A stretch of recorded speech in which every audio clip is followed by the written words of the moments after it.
안녕하세요. 저는 20대 중반의 여자입니다. 제가 이렇게 사연을 보내게 된 이유는 이제 다 떨쳐버리고 새롭게 시작하고 싶은 마음을 어디에 털어놓으면 좋을지 생각하다 병원에서 자주 듣던 이곳에 이렇게 사연을 보내기로 마음먹었기 때문입니다. 아직 사회생활도 해보지 못한 제가 치료와 수술을 받느라 휴대전화로 노래도 듣고 유명한 화제의 장면들도 보고 사연들도 찾아보는 시간들을 보냈거든요. 그랬던 저이기에 좀 더 넓은 세상으로 나아가는데 용기가 필요하기도 하거든요. 그래서 응원 좀 받고 싶어서 이렇게 사연을 쓰기로 결심을 했습니다. 그렇게 다 털어버리면 조금 더 밝고 건강하게 한 발자국 내디딜 수 있을 것 같거든요. 저희 부모님께서는 제가 아주 어릴 적부터 싸움이 잦았습니다. 아빠는 거의 집에 안 계셨는데 오시기만 하면 엄마와 싸우셨습니다. 그래서인지 아빠가 집에 오시는 게 싫더라고요. 아빠가 안 계실 때 엄마는 저를 데리고 여기저기 다녔습니다. 엄마는 친구들을 만나 술을 마시기가 일쑤였는데 저에게 안주를 좀 나눠서 주고 그걸로 끼니를 때우게 했습니다. 그럼 그걸 먹고 저는 옆 테이블이나 밖에서 엄마가 술을 다 마시고 나올 때까지 기다려야 했죠. 어쩔 때는 다른 집으로 가기도 했는데 그런 날은 다른 방에 있어야 했습니다. 하지만 그것도 제가 유치원에 다닐 때까지만이었고 학교에 다니게 되면서는 저는 집에 혼자 지내는 시간이 많게 되었습니다. 아침에 엄마는 저를 깨우고 학교에 가게는 했지만 데려다 주거나 머리를 묶어주거나 하진 않았습니다. 학교가 끝나고 돌아와 보면 엄마는 곱게 화장을 하고 나갈 준비를 하고 있다가 제가 돌아오면 식탁 위에 돈 놨으니까 김밥집 가서 사 먹어 라고 하고는 나가버렸습니다. 그럼 뒹굴거리며 TV를 보다가 집 근처 김밥집으로 가 먹고 싶은 메뉴를 골라 사와 먹곤 했죠. 김밥, 오므라이스, 떡국, 수제비처럼 안 매운 메뉴들로 골라 먹다가 라면의 맛을 들이고는 일주일 내내 라면, 떡라면, 만두라면, 치즈라면들을 돌아가며 먹곤 했습니다. 그런 제 생활이 다른 아이들과 비교했을 때 평범하지 않다는 것을 알았지만 그저 그런 생활이 익숙했기에 받아들였던 것 같습니다. 외롭고 무서웠지만 평화로웠죠. 하지만 아빠가 등장하면 그 평화는 깨졌습니다. 그게 싫었죠. 그렇다고 제가 외롭지 않고 무섭지 않게 되는 게 아니었으니까요. 엄마랑 아빠가 왜 싸우는 건지 그 내용은 중요하지 않았습니다. 아빠는 규칙적으로 오는 것도 아니었고 어느 날 갑자기 나타나서 엄마가 집안일을 잘 하는지 저를 잘 돌보는지 돈은 어디에 썼는지 추궁하기 바빴죠. 그런 모습은 절 위한다기보다 엄마를 가두고 감시하는 것 같아 거부감이 생겼습니다. 그런 아빠에게 몰아붙여주며 궁지에 몰린 엄마는 불쌍해 보였고요. 그래서 제가 초등학교 3학년쯤 되었을 때 싸우고 있는 부모님 앞에서 아빠 싫어. 가서 오지 마. 왜 엄마 괴롭혀? 라며 소리를 질렀습니다. 그러자 방금까지 소리를 지르며 싸우던 부모님은 조용해지더라고요. 시연아, 아빠는 엄마를 괴롭히는 게 아니라 라며 아빠가 무언가 설명하시려고 하자 이거 봐. 애가 다 알아. 내가 얼마나 당신을 견뎌야 해? 이혼해. 제발 이혼해. 어차피 집에도 자주 오지도 않으면서 왜 이혼 안 해? 나 좀 놔줘. 라며 엄마가 가로막으며 소리를 쳤습니다. 그런 엄마 뒤에 숨어 아빠를 노려봤습니다. 지금 생각해보면 그때 저는 아빠가 밉고 싫기보다 낯설고 두려웠던 건데 어리고 서툴다 보니 그렇게 표현되었던 것 같습니다. 아빠는 저한테는 항상 웃어주셨고 오실 때마다 선물도 많이 가져오셨습니다. 어느 나라에서 가져왔다면서 이야기하곤 하셨는데 그럴 때면 제가 소공녀의 주인공이라도 된 것 같아 기분이 좋았습니다. 그러다가도 엄마와 싸우는 아빠의 모습은 두렵고 무서웠습니다. 엄마는 아빠와 싸우지만 않으면 저에게 소리를 지르거나 화내지 않았거든요. 그냥 관심이 없었죠. 시험을 100점 맞아도 빵점을 맞아도 그랬어? 그래, 엄마는 나간다. 라는 반응이 대다수였습니다. 그랬기에 아빠와 다투는 엄마의 모습을 더 견디기 어려웠던 것도 같습니다. 그래서 아빠를 그렇게 경계할 수밖에 없기도 했고요. 그런 저를 보는 아빠의 눈빛은 굉장히 슬퍼졌습니다. 그러더니 말없이 식탁에 앉아 머리를 감싸쥐고 괴로워하셨죠. 그리고 다음 날 아침에 일어났을 때 아빠는 어디에도 없었습니다. 그나마도 있던 짐도 다 가지고 나간 것인지 텅 빈 장롱문이 열려 있었고 엄마는 식탁에 앉아 멍하니 있는 모습이 보였죠. 그 모습을 보는데 다시는 아빠를 볼 수 없겠다는 느낌이 오더군요. 뒤늦게 울면서 달려나가 보았지만 어디에도 아빠는 없었습니다. 한참을 골목을 울면서 달려나갔다 왔을 때 엄마는 갔어. 이제 아빠는 없는 사람이라고 여기고 살아. 어차피 자주 오지도 않는데 뭘 그래. 어제 너도 아빠 싫다며. 엄마는 약속 있어서 나갈 거니까 밥 사 먹어. 라며 밖으로 나갔습니다. 그렇게 홀로 남은 저는 또 뒹굴거리며 TV를 보고 김밥집에 가 밥을 사 먹었습니다. 아빠는 그 후로 다시는 홀연히 나타나지 않았습니다. 편지나 전화 같은 연락도 없었죠. 엄마는 매일 술을 마셨습니다. 제가 점점 클수록 엄마는 점점 더 귀가 시간이 늦어졌고 어쩔 때는 제가 학교에 갈 시간에야 들어오기도 했습니다. 가끔은 며칠을 들어오지 않을 때도 있었죠. 저는 그런 엄마를 기다리지 않았습니다. 돈이 떨어지면 돈 좀 보내달라고 할 뿐이었습니다. 그러다 보니 우리 집은 친구들의 아지트가 되어갔습니다. 엄마가 항상 없는 집은 우리 집뿐이라 편하게 여기기도 했죠. 엄마 방에만 안 들어가면 엄마도 제 친구들이 와서 자고 가도 별말을 하지 않았습니다. 집에 담배가 있어도 술병이 나뒹굴어도 뭐라고 하지 않았죠. 대신 점점 엄마의 짐이 사라지고 있다는 걸 눈치챈 것은 제가 중3에 올라가던 때였습니다. 엄마, 우리 이사가? 왜 짐이 점점 없어? 라고 묻는 저에게 엄마가 만나던 사람이랑 살림을 합치게 됐어. 지금처럼 왔다 갔다 할 거야. 너는 지내던 대로 지내. 그게 너도 편하지? 낯선 사람이랑 어떻게 같이 살아? 그 사람 자식들도 있고. 라는 말을 아무렇지도 않게 하더라고요. 그 순간 저는 그렇게 집과 함께 벌어졌다는 것이 깨달아졌습니다. 그래서 지금 다른 남자랑 그 자식이랑 살려고 엄마 자식은 버리고 간다는 거야? 제정신이야? 내가 뭘 해달래? 버릴 것까지는 없잖아. 라고 처음으로 엄마에게 대들었습니다. 그런 저를 가만히 보던 엄마는 누가 누굴 버려? 내가 너네 아빠야? 그런 거 아니라 내가 오고 간다고. 그 사람 아들은 공부도 잘한대.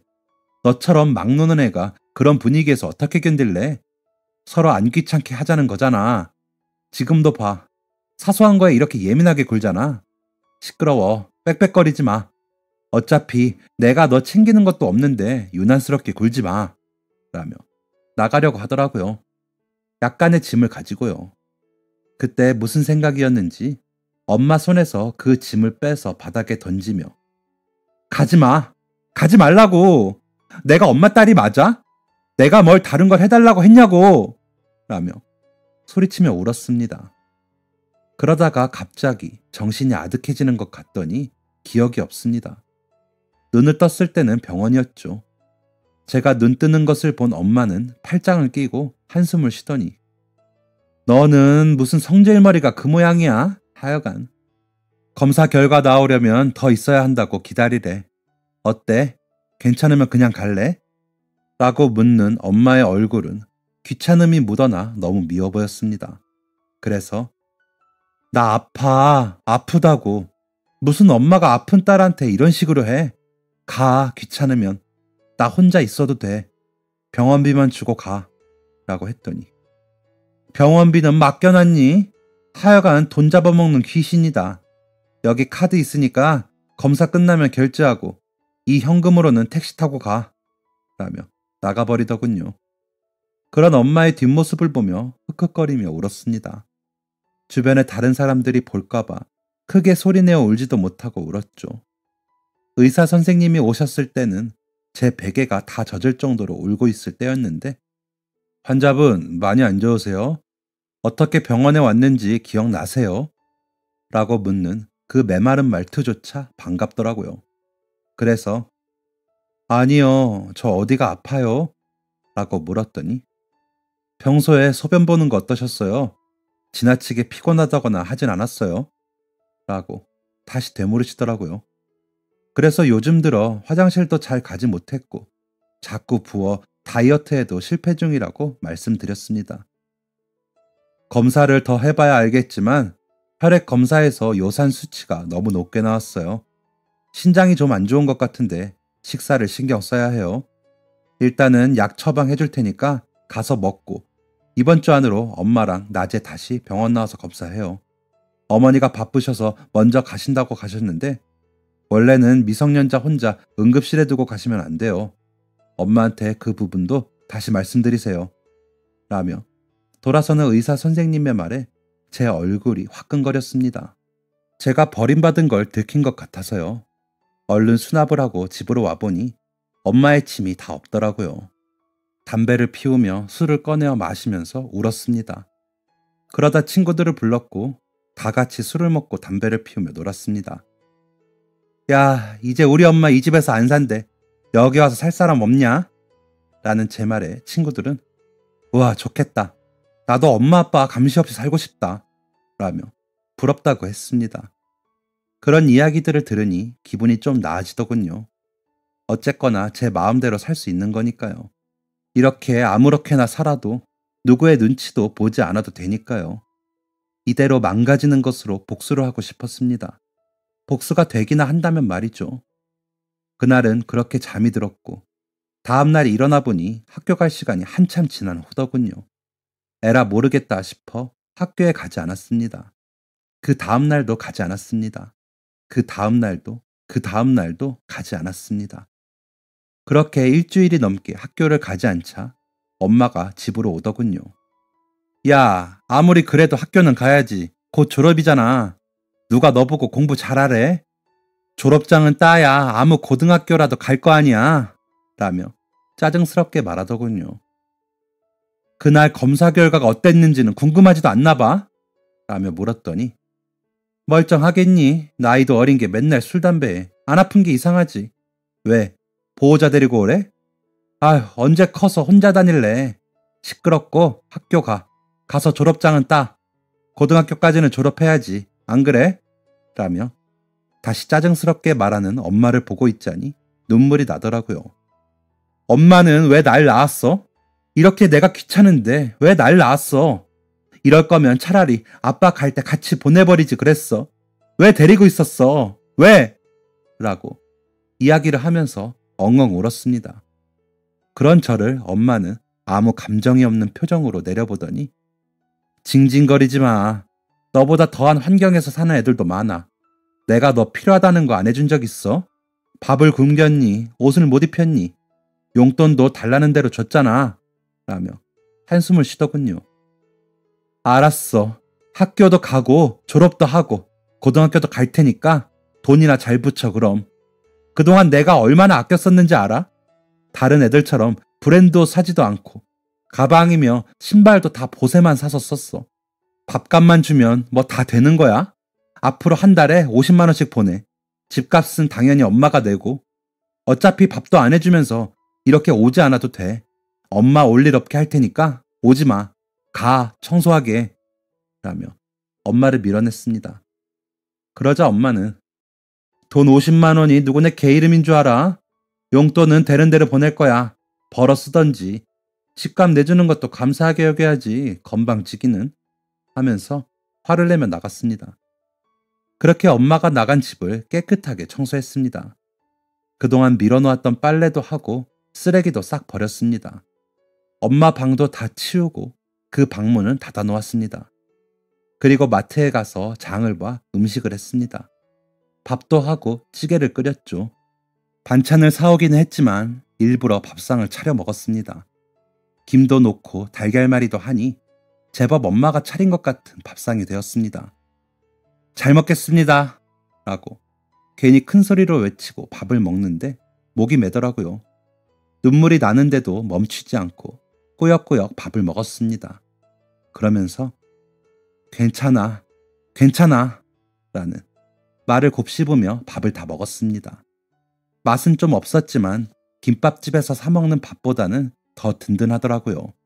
배가 든든해지니 조금은 덜 외로워졌습니다. 그날 저녁 놀러온 친구들에게 밥을 차려줬습니다. 친구들은 전처럼 놀고 싶어 했지만 나 이제 술, 담배 끊을 거야. 너희도 끊어. 나 이제 공부도 하고 착실하게 살아보려고 라며 말렸습니다. 친구들은 저의 그런 변화에 놀라면서 참나 차시연 너가 얼마나 가나 보자 라며 비웃었습니다. 그런 친구들에게 하루라도 그렇게 살아보려고 혹시 아냐? 그러면 하늘에서 나 불쌍하게 여겨서 좀 봐줄지 라며 웃었습니다.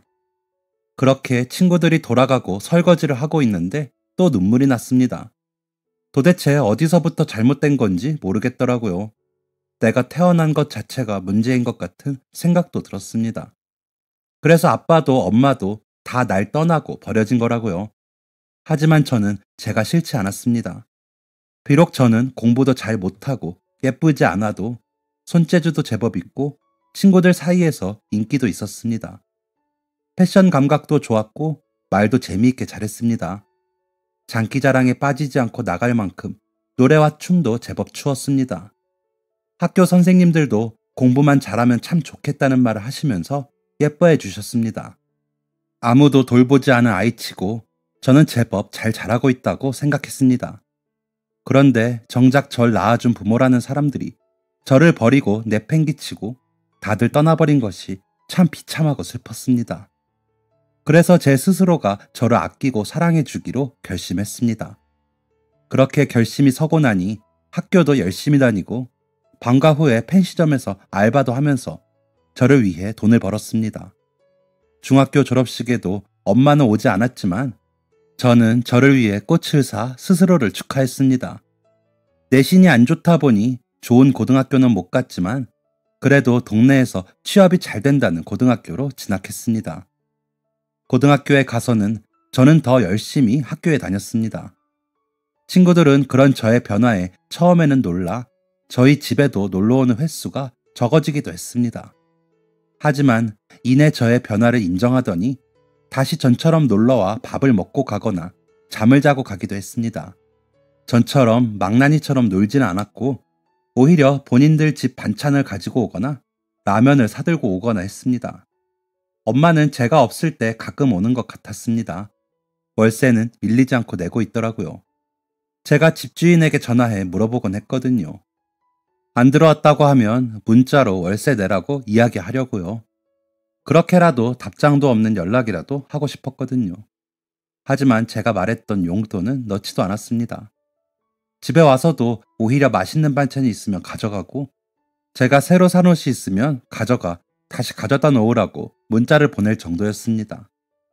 그럴 때도 역시나 답장은 없이 옷만 가져다 놓더라고요. 처음엔 어이없고 화도 났지만 나중엔 또 그러려니 하게 됐습니다. 가끔씩 배가 아프고 혈뇨를 보기도 해 무서울 때가 있어 엄마한테 연락을 해볼까 하다가도 그때 응급실에서의 엄마의 얼굴이 떠올라 하지 않았고 참게 되더라고요. 하지만 그때 엄마에게 연락을 하고 병원에 갔었어야 했습니다. 제 몸은 계속 안 좋아지고 있었으니까요. 자꾸 부어 다이어트를 열심히 하느라 샐러드를 먹거나 과일로 식사를 대신할 때도 있었고 아예 밥을 굶을 때도 있었습니다. 그런데도 저는 안색이 좋지 않았고 점점 몸이 더 붓더군요. 친구들도 점점 달라지는 제 얼굴을 보더니 병원 가야 될 것 같다고 할 정도까지 상황은 안 좋았죠. 아침에 일어나는 게 너무 힘들었고 알바 다녀와서도 거의 기절하듯 자는 날도 많았습니다. 그때 다시 오라던 의사 선생님의 말이 떠올랐지만 다시 병원에 가는 건 좀 무서웠습니다. 그래서 참았습니다. 몸은 계속 상태가 안 좋았죠. 그러다 체육 시간에 피구를 하는데 갑자기 어지럽더니 그 자리에서 쓰러졌습니다. 친구들 말로는 제가 식은땀을 엄청 흘리더니 그 자리에서 나무 쓰러지듯이 쓰러졌다고 하더라고요. 구급차를 불러 선생님과 응급실로 실려갔습니다. 엄마에게는 여러 차례 통화를 시도했으나 통화가 되지 않았다고 하더라고요. 응급실에서는 이대로 나가면 너무 위험하다. 입원해야 한다고 하는데 보호자가 없으니 입원 수속도 못 밟고 있는 상황이었습니다. 그런데 그제야 엄마가 나타나더라고요. 선생님이 옆에 계신데도 몸 관리를 어떻게 하는 거니? 또 밥도 안 먹고 다녔겠지. 일어나, 가게. 라고 하다가 선생님이 상황을 설명하자 그제야 어머, 그랬어요? 그럼 입원을 해야 한다는 거네요. 아유, 집안 형편이 안 좋아서 제가 무심했습니다. 라며 웃으며 말하는데 백이나 명품백을 들지나 말고 그런 얘기를 하던지 창피하더라고요. 그렇게 저는 입원하게 되었습니다. 같이 따라온 남자분은 엄마보다 더 짜증난다는 표정으로 저를 보더군요. 그런 그 아저씨를 끌어당겨 제 쪽으로 오게 하더니 엄마랑 결혼한 사람 아빠라고 해. 라고 하기에 이렇게 처음 보자마자 아빠라고 해야 해? 결혼식에는 부르지도 않았으면서? 라고 하자 그 아저씨는 흠흠거리며 헛기침을 하더라고요. 그러더니 그래, 이야기는 많이 들었어. 시연이라고? 아픈 거 좀 나아지면 우리 다시 인사하자. 라며 병실에서 나가더군요. 엄마는 그런 아저씨의 뒷모습을 보더니 너는 좀 살갑게 못하니? 얼마나 좋은 사람인데. 아무튼 도움이 안 된다. 어우, 짜증나. 라고 하는데 오기가 나더라고요. 그럼 아빠 연락처나 줘. 어차피 엄마는 병원비 주기 싫잖아. 나 병간호라도 해줄 거야. 아빠한테 지금이라도 연락해 볼 테니까 연락처 주고 엄마는 신경 쓰지 마. 라고 했더니 갑자기 얼굴이 울그락불그락해지더니 야, 뭐 너 아빠한테 연락하면 뭐가 달라질 것 같아? 시끄러워. 나라고 뭐 너 그렇게 내버려두고 싶어서 뒀겠니? 다 먹고 살려니까 바빴지. 안 죽어. 엄살 떨지 마. 라더니 병실을 나가더라고요. 주변의 다른 환자들과 보호자들은 저를 힐끗힐끗 보면서 눈치를 보고 있는데 너무 창피하고 사라지고 싶었습니다. 저는 만성 신부전 진단을 받았습니다. 의사 선생님은 굉장히 곤란하다는 표정으로 아직 어린 학생이라 더 안타깝긴 하지만 이 정도 단백뇨 수치면 투석 시작해야 해요. 투석은 복막투석이랑 혈액투석이 있는데 복막투석을 진행하더라도 나중엔 혈액투석으로 가거든요. 생각을 해보고 시술을 어떻게 할지 결정을 해야 하는데 지금 상황으로는 혈액투석이 가장 좋을 것 같아요. 그래야 수치 조절도 더 잘 될 거고요. 그리고 신장 이식도 고려해 볼 수 있으면 좋을 것 같아요. 말씀드렸다시피 아직 너무 어리고 아직 시간이 많은 학생이라 제일 좋은 건 이식이죠. 이건 먼저 가족분들 검사를 해보고 결과 보고 진행할 수 있겠죠. 어머니랑 아버님이 상의해보시고 결정을 하시는 거로 하시죠. 라고 하셨습니다. 의사 선생님이 사라지자 진짜 가지가지 한다. 너는 이렇게 몸이 안 좋을 때까지 뭐 했니? 너가 아프면 알아서 병원 다니고 했어야지. 진짜 너희 새아빠 앞에서 내가 창피하다. 라며 혀를 차더군요. 그렇게 저는 투석이라는 것을 시작하게 되었습니다. 학교를 마치면 투석하러 가 투석을 하고 다음날 아침에 집에 들어가 쓰러져 잠을 자곤 했습니다. 누워서 잠자면서 받는 투석인데도 그렇게 피곤하고 힘들더라고요. 그러다 보니 당연히 알바는 하지도 못했고 신부전증 환자식을 먹어야 하는데 혼자서 제대로 챙겨 먹기도 힘든 상황이 오더군요. 다달이 병원에 가는 비용도 만만치 않았는데 엄마는 어쩐 일로 돈을 붙이기 시작했습니다. 처음 3개월 정도는 별탈이 없었죠. 그러다 하루는 제가 자고 있는데 거칠게 흔들어 저를 깨우더라고요. 그러더니 야, 너 모아놓은 돈 없어? 너 병원비가 얼마나 드는지 알아? 그동안 모아놓은 돈 있을 거 아니야. 좀 꺼내봐. 내가 그 돈 가져가고 다달이 보내줄 테니까. 라고 하기에 엄마, 내가 돈이 어디 있어? 그동안 나 혼자 생활할 때 월세만 내줬잖아. 내가 뭐로 먹고 살았겠어. 알바하면서 용돈 달라고 안 했잖아. 진짜 왜 이래? 라며 짜증스럽게 말을 하며 몸을 일으켰는데 온 집안이 쑥대밭이 되어 있더라고요. 제가 자는 사이 집을 뒤지다 못 찾으니 절 깨운 것이었습니다. 어이가 없더군요. 무슨 빚쟁이도 아니고 아픈 딸이 자고 있는 사이에 집안을 뒤지다니요. 그런 집안을 망연자실하며 보고 있는데 없어? 진짜? 아우, 짜증나. 알았어. 간다. 하더니 나가버리는 엄마를 보는데 진짜 저 사람은 내 부모가 아니구나 하는 생각이 들었습니다. 그때의 기분은 비참하다는 말로도 표현하기가 부족하네요. 학교는 그래도 나갔습니다. 그러지 않으면 제가 진짜 그 집에서 조용히 사라질 것 같아서요. 친구들은 제 상황을 듣고 제 앞에서 본인들 먹고 싶은 간식도 참으며 저를 응원해줬습니다. 고마웠죠. 그 마음들을 위안 삼으며 버텼습니다. 하지만 학교를 빠져야 하는 날들이 불가피하게 생기다 보니 성적도 엉망이고 수업에도 제대로 참여하기가 어렵더라고요. 그래도 투석 전보다 제 외형이 좀 더 나아져서인지 친구들은 안심하더라고요. 그렇게 겨우 학교와 병원을 오가며 지냈습니다. 한 달에 한 번 대학 병원을 가고 일주일에 한 번 투석 내과를 가며 제 일상은 병원이 차지하는 비중이 높아졌습니다. 투석을 시작했는데도 구역감이 높아 밥을 먹다가 구토를 하기도 했고 자극적인 음식은 입에 댈 수도 없어 입맛도 없어 식사를 제대로 못하다 보니 몸은 마르고 얼굴만 퉁퉁 부어있는 상황이 되었습니다.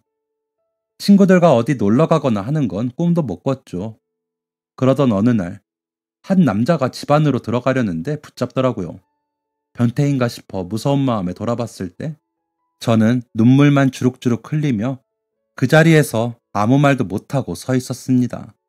시연아, 너 왜 병원 다녀? 어디 아파? 아빠가 그동안 못 와서 미안. 그런데 이게 무슨 일이니? 라며 절 보는 아빠의 눈빛은 너무 따뜻했습니다. 2년 전쯤 누군가 집 앞에 선물을 놓고 간 적이 있었는데 그게 아빠인 걸 알고 있었습니다.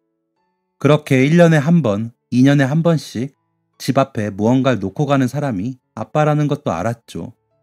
하지만 제 얼굴도 보지도 않고 그렇게 가버리는 아빠가 야속해 기억하기도 싫었는데 제 앞에 아빠는 저를 너무 걱정하는 표정으로 서 있더라고요.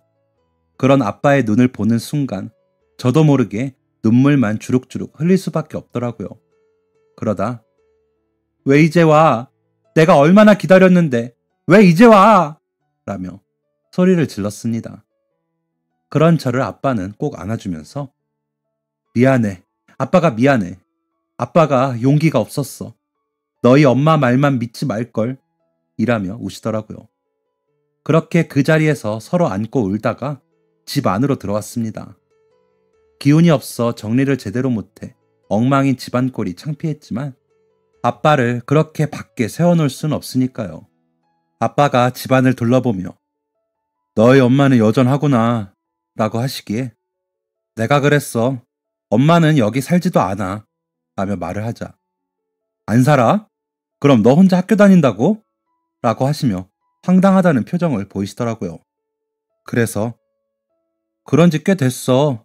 나 중3 때부터 나 혼자 지냈으니까 한 3년 됐나? 아프기 전에는 알바해서 생활비 벌어 썼는데 요즘은 알바 못해서 엄마가 조금씩 보내줘. 그래도 월세는 안 밀리고 내주더라 라며 씁쓸히 웃었는데 아빠가 화가 나고 있다는 게 느껴지더니 너 그럼 그동안 용돈도 못 받았어? 라고 하시기에 엄마가 돈이 어디 있어. 새로 결혼한 아저씨한테 생활비 받아서 겨우 사는 것 같던데 라고 했습니다. 아빠는 아빠가 그동안 너 양육비도 보내고 이 집도 전세금 올려줘야 한다고 해서 목돈도 여러 번 보냈고 그런데 이 집 월세야? 그리고 너 앞으로 들어놓고 자동이체한 보험도 잘 빠져나갔던데 너 아프면서 보험비도 나왔을 텐데 라고 하시더니 머리를 감싸 안고 괴로워하시더라고요. 그러더니 주머니에서 수첩을 꺼내 여기저기 전화를 하시더니 확인을 하시더라고요. 그러더니 아빠가 너희 엄마 말만 믿고 미안. 진짜 미안하다. 아빠는 엄마가 시연이가 아빠를 너무 싫어한다고 전화도 만나는 것도 하지 말라고 그래서 조금 크면 아빠를 이해해 줄까 싶어서 아빠는 기다렸어 라며 이야기를 시작하시더라고요. 아빠는 원양 어선을 타는 선원이신데 한 번 배가 뜨면 짧으면 6개월에서 길게는 2년도 한국에 배가 안 들어오기 때문에 자주 오지 못하셨답니다. 하지만 임금이 센 직군 덕에 한 번도 부족하게 돈을 보낸 적 없었는데 엄마는 저를 돌보기보다 놀러 다니는 게 많아 보여 그렇게 많이 다툰 거라 하시더라고요. 그러다 제가 아빠에게 밉다고 가라고 한 날, 아빠가 가끔 얼굴이나 비추면서 저에게 안 좋은 영향을 끼친다고 생각해 엄마와 이혼을 하고 돈만 보내셨답니다. 엄마의 성향을 알기에 일부러 가끔씩 몰아서 양육비를 보냈고, 입국하면 집 앞에 숨어 저를 몰래 보고 갔곤 하셨답니다. 엄마가 안 보여 이상하다 싶긴 했지만 이런 상황인 줄은 몰랐다며 한숨을 쉬시면서 저에게 사과를 하셨습니다. 아빠의 말을 듣고 보니 저는 버림받은 게 아니었다는 사실만으로 저는 기뻤습니다. 까맣게 그을리고 주름이 팬 얼굴로 눈물이 그렁그렁해 말하는 아빠를 보자니 진심이 느껴졌거든요. 그래서 아빠, 내가 미안. 그때는 가끔 오는 아빠가 너무 무섭고, 그래도 엄마는 나랑 있으니까 엄마 편을 들고 싶었나 봐. 아빠가 그런 일 하는지도 몰랐어. 엄마가 아빠는 날 버렸다고만 해서 그런 줄 알았어. 라고 이야기하면서 울었습니다. 아빠는 그런 저를 안아주시며, 이제 아빠가 우리 시연이 직접 챙길게. 시연이도 당분간은 좀 기다려줘. 미안. 라고 하시더라고요. 아빠는 그렇게 며칠 동안 여기저기 뭘 알아보시느라 바쁘셨습니다. 그러면서도 제 식단을 알아봐 밥도 해주시고, 병원도 같이 가주시고, 학교도 데려다 주셨습니다. 그리고는 집 이사도 시켜주셨어요. 학교가 더 가까운 집으로요. 학교에도 오셔서 담임 선생님도 만나시고 하시는데 진짜 든든했습니다. 그렇게 한 6개월은 아빠와의 꿈 같은 시간을 보냈습니다. 엄마는 이사를 하면서 집 주인이 연락을 했는지 전화를 해. 너 어디로 이사 갔어? 보증금은? 왜 너 멋대로 해? 라고 하기에, 내가 이사를 가든지 말든지 무슨 상관이야. 그동안 아빠가 나 키우라고 보낸 돈은 다 어쨌어? 나 아프면서 보험금도 나왔다며? 그 돈 다 어쩌고 나한테 돈 달라고 그랬어? 그거에 비하면 보증금은 별것도 아니잖아. 내가 다른 집 구하느라 썼어. 앞으로 용돈 달라고 안 할 테니까 연락도 하지 마. 역겨우니까. 라고 했더니, 너 너희 아빠 만났어? 어쩐지 연락 올 때가 됐는데 조용하다 했어. 그래서 너 얼마 받았어? 야, 그 돈이 왜 너 돈이야? 내가 너 보호자인데. 라고 소리를 치더군요. 너 애한테 뭐 하는 짓이야? 내가 애 엄마니까 봐주는 것도 여기까지야. 그간 너가 한 짓 다 묶어서 고소하기 전에 애한테 연락하지 말고 이제 애 팔아서 돈 받아먹을 생각하지 마. 한 번만 더 연락해서 애한테 돈 이야기 해. 너 내가 가만 안 둬. 라고 하시는 아빠의 모습이 너무 감동적이었습니다. 그렇게 저를 아끼는 사람이 있다는 것이 행복하더라고요.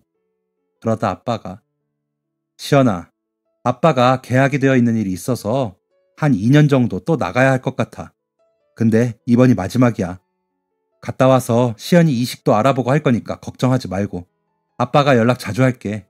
돈도 아빠가 넉넉하게 주고 갈 테니까 그동안 생활하면서 쓰고. 아빠가 알아보니까 환자식 배달해주는 업체가 있더라. 거기 반찬 배달 오게 해뒀으니까 밥 굶지 말고. 엄마랑은 연락하지 마. 알았지? 라며 절 꼭 안아주셨습니다.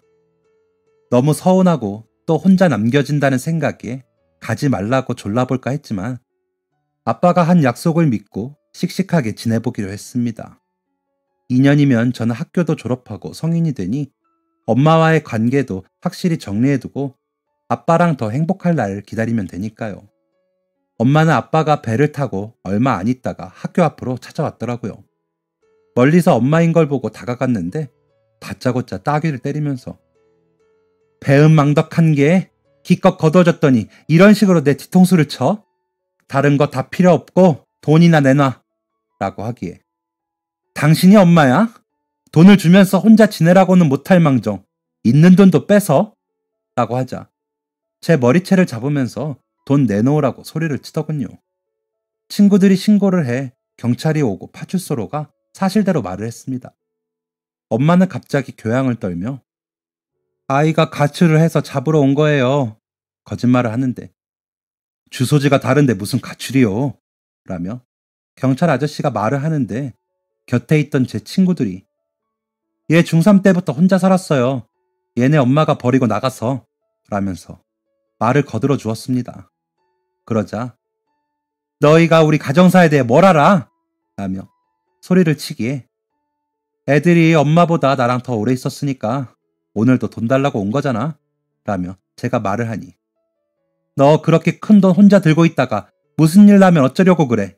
걱정돼서 그러지. 하는데, 아빠가 나 큰 돈 주고 간 거 어떻게 알아? 그동안에 아빠한테 그렇게 큰 돈 받아놓고 나한테는 알바하라고 돈 더 없냐고 그런 거야? 하며 울었더니 상황을 지켜보시던 경찰분이, 학생이 원하면 접근 금지 신청할 수 있어요. 물론 여기서 되는 건 아닌데 절차를 밟을 수 있게 해줄까요? 라며 이야기하시더라고요. 그러자, 내가 얘 엄마인데 무슨 소리예요? 라며 엄마가 따지자, 어머니, 지금 상황으로 보면 미성년자인 자녀에게 갈취의 목적으로 폭력을 행사하셨기 때문에 아동폭력법 위반, 가정폭력 위반이세요. 학생이 원하면 보호조치 가능하고요. 라며 엄마를 제지해 주시더라고요. 그제야 입을 다문 엄마를 뒤로하고 조서를 작성한 후에 저와 친구들은 파출소에서 나올 수 있었습니다.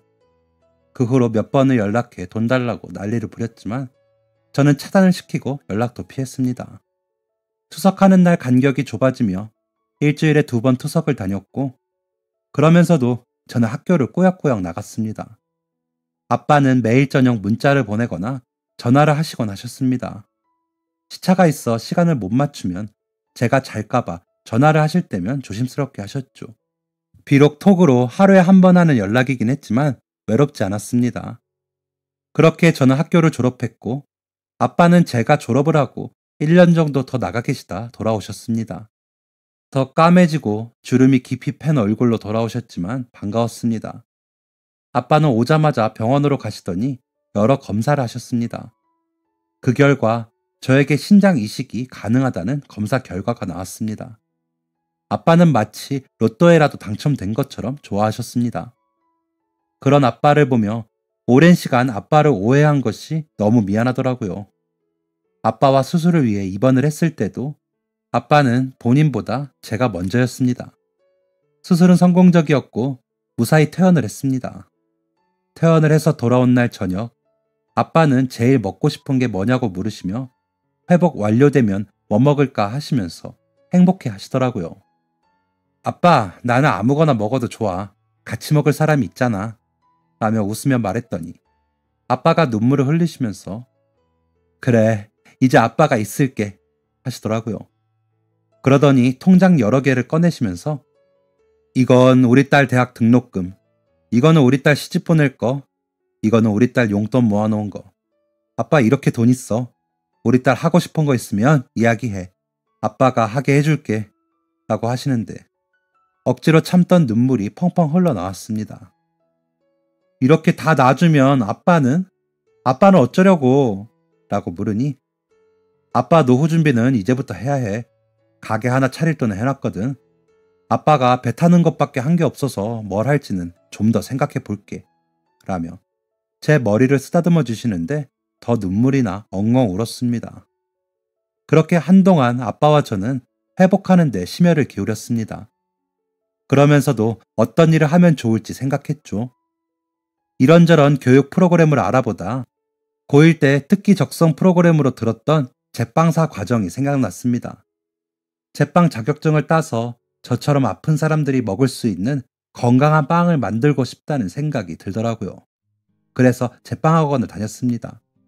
자격증도 따고 건강빵 만들기 연구도 했습니다. 아빠와 함께요.